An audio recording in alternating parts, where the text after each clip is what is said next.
मत्ती 24 अध्यायको 1 देखि 14। प्रश्न र प्रारम्भिक चिन्हहरू पद 1 देखि 14। 1 नम्बरमा स्तब्ध पार्ने भविष्यवाणी हामी देख्दछौँ पद 1 र 2।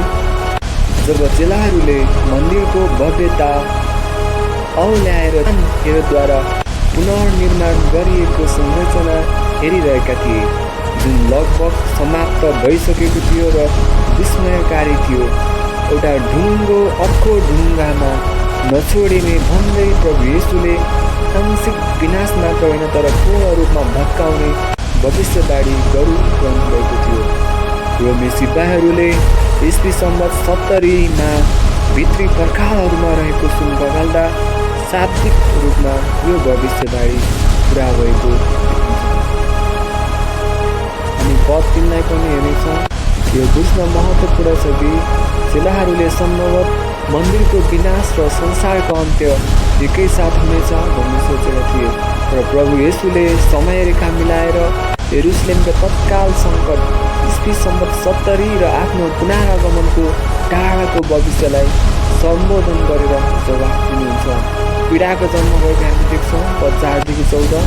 प्रभु येशूले एक क्षणको लागि मात्र होइन तर लामो युगको पीडाको युगको वर्णन गर्नुहुन्छ। हामी पद 4, 5, 11लाई हेऱ्यौँ भने यहाँ छलको कुराहरू छन्। विश्वासीहरू र अधिकार दाबी गर्ने झुटा मसीहहरूलाई छल्न खोज्ने झुटा शिक्षकहरू तीव्र रूपमा चाहिँ आउनेछन् भन्ने कुराहरू हामीले देख्दछौँ। पद 6 र 7मा द्वन्द्व र विपत्तिहरूको बारेमा हामी यहाँ देख्दछौँ। युद्धहरू, देशको विरुद्धमा देश, राज्यको विरुद्धमा राज्य, अनिकालका कुराहरू, प्राकृतिक प्रकोपका कुराहरू, भूकम्पको कुराहरू चाहिँ हामीले देख्दछौँ। र पद 8मा हेऱ्यौँ भने पीडाको जन्म भएको देख्दछौँ।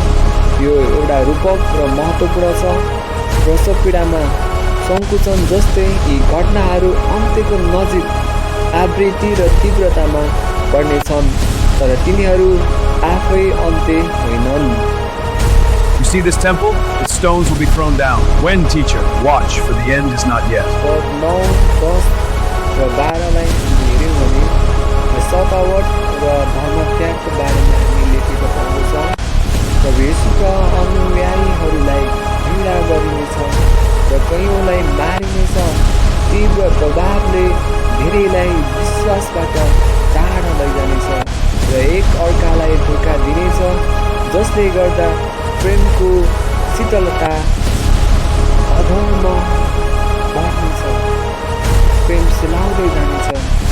पद 14मा हेऱ्यौँ भने विश्वव्यापी प्रचार हामी देख्दछौँ। यो एउटा अवस्था हो जुन पुरा गर्नुपर्छ। मिसनरी कार्यको महत्त्वलाई जोड दिँदै सुसमाचार सबै राष्ट्रहरूमा नपुगिन्जेल अन्त आउन सक्दैन।